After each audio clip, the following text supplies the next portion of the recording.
we go. Hey guys, another episode, Road to the Universe. Thanks for stopping by again. Hopefully you're keeping up to date with the past episodes. So in this episode you guys are going to see my back workout, off-season back workout. You see most of the stuff that I do in the workout is bars and dumbbells. Obviously I'll use the machine for lat pull downs and cable rows. But like every body part that I do, I try to stick to the basic exercises with everything. So you guys are going to see that. And before you guys see that, as normal, I'm going to answer a couple of questions for you guys. So I have a message from Guy Hamilton. Guy says, oh shush up. Guy says, hey Jake, love your videos, great looking gym. My question is about DOMs. I struggle to get my muscles to hurt sometimes. I train heavy, they hurt, but only about 10% of the time. Yet my mates do the same workout and whinge for days afterwards. Do you need to get sore to build muscle? And if so, any suggestions on what I can do to improve my results? Any feedback would be great.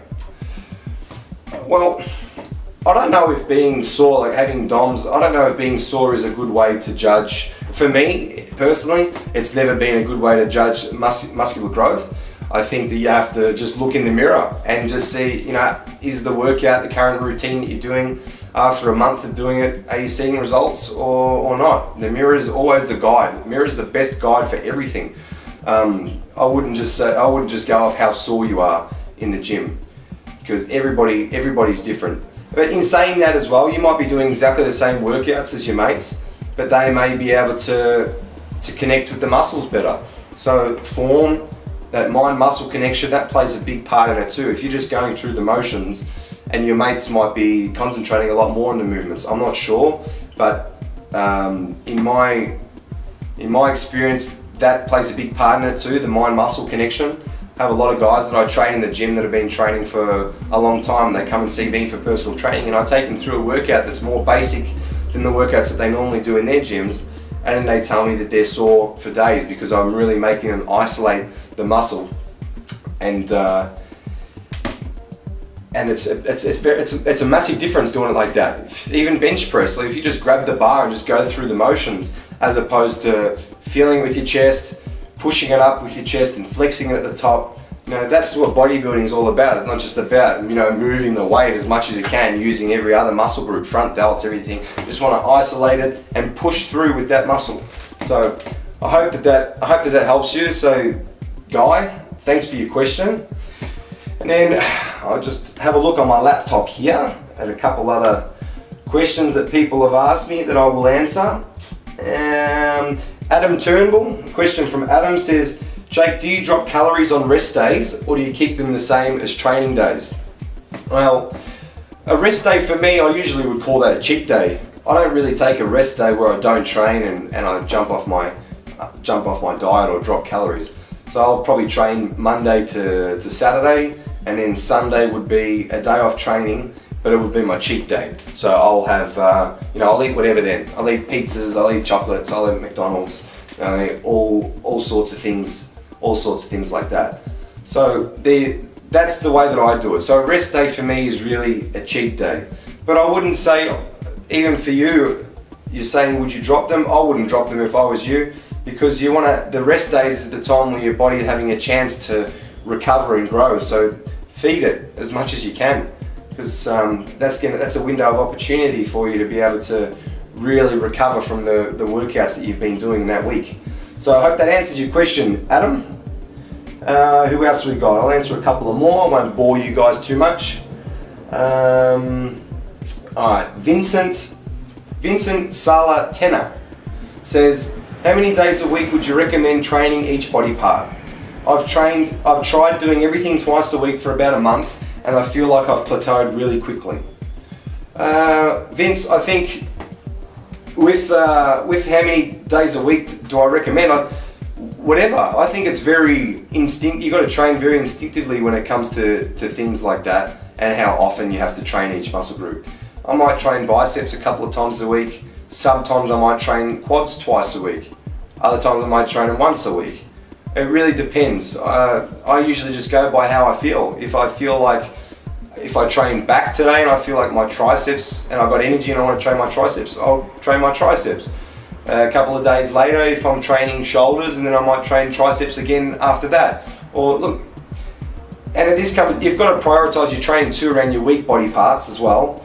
But I think you'll know.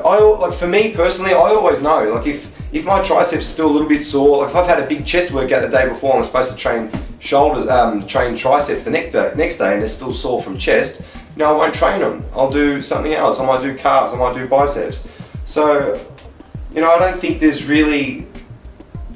no set day of how many days you can train a body part. Just train what's not sore. If it feels like it's recovered, then go for it. It's good to go. I know some people that train their arms 3-4 times a week and still get results from it. So it really comes down to how recovered you are, how much you're sleeping, how much you're eating.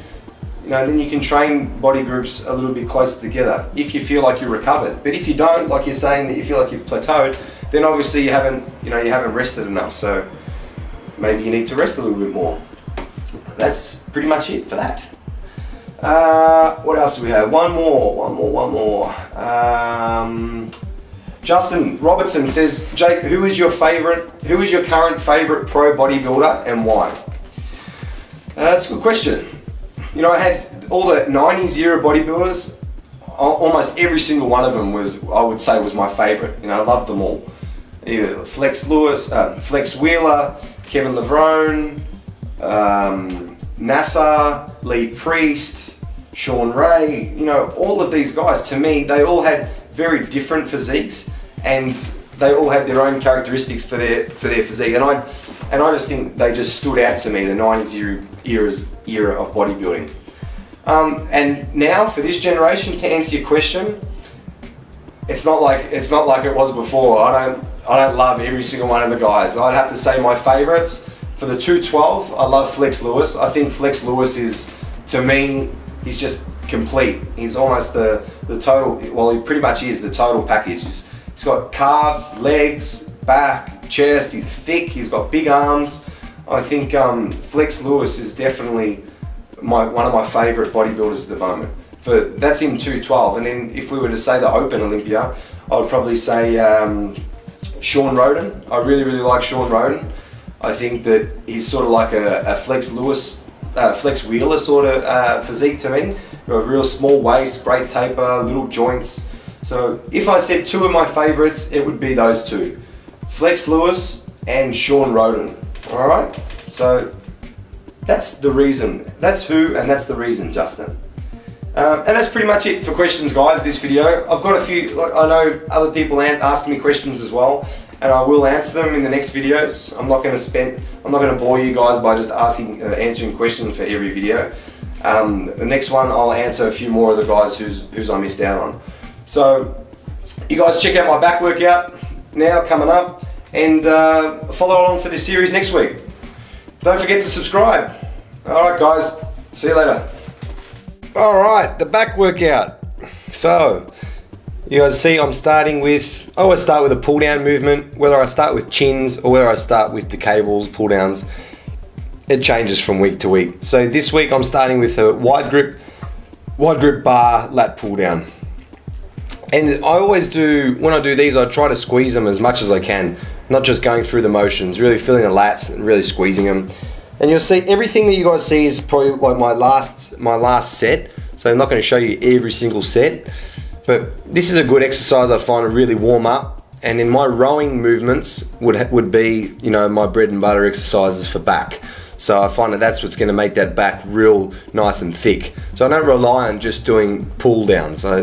I think pull downs, because obviously I like the way that Dorian Yates sort of explains it. Some people go really wide on all of their wide grip pull downs and chin ups, and the wider that you go with any pull down movement, the shorter you're actually making the movement.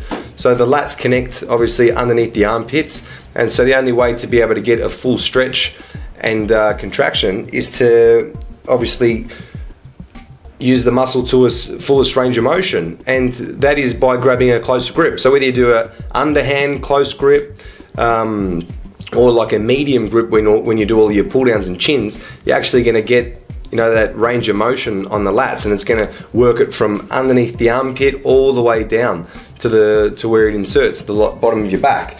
So, you know, I prefer to do it like you saw the first exercise I did do wide grip. But I change that up as well. Like, I don't just stick to that grip. As I said, I do a lot more closer stuff sometimes to really get the insertion of the lats under the armpit. So from there I did my row, dumbbell row. That's, you know, I'm trying to get as much thickness as I can through my back.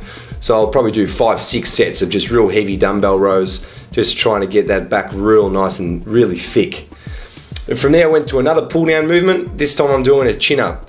So I'll do it about a medium grip, not going too wide on that bar, but medium width there, and then just pulling it up and squeezing it. The biggest thing I find with chin ups is that you got to keep your elbows sort of tucked in and forward a little bit to be able to get the full range of motion on the lats. Just coming up and down with your shoulders like parallel, all I do is feel it in my rear delt. So you keep your elbows forward. That definitely helps a lot. And then from there, as I said, I'm trying to get a lot of thickness, so I went to another barbell row. So I did my barbell rows, bent over there. Nothing special there, just did like 5 sets, getting a real good squeeze on that, trying to get the back nice and thick. And then I do something close. So as I said, the lats obviously insert underneath your armpit, and doing all the wide stuff, you don't really get to hit that. So that's why I'm doing now the V handles, doing a close grip pull downs all the way down, squeezing everything in my back. So that close grip, I find that works my whole back from the top all the way to the bottom. And then now I'm just trying to isolate my upper back. So you'll see I'm keeping my elbows out parallel, and I'm pulling the bar to probably nipples, or maybe just underneath nipple line. And that's getting, you know, I'm trying to get rhomboids involved, maybe a little bit of traps, a little bit of rear delts. But I find that that exercise is good for isolating just the upper back. And I like to do it on the cable, not with the barbell. And then I go and do some deadlifts. I'm doing my deadlifts off the rack. I don't really do deadlifts off the floor at all. I might do them once a month. This is how I do my deadlifts. I do them off the rack like that, you know, and I'll probably do 5-6 sets, just trying to get my back real nice and thick. So there you go, guys, that's the back workout. Hit the subscribe button, there it is, top left hand corner. I can see it, I know you can. Click it, subscribe to the videos, and stay up to date with all the series. See you in the next video. See you guys.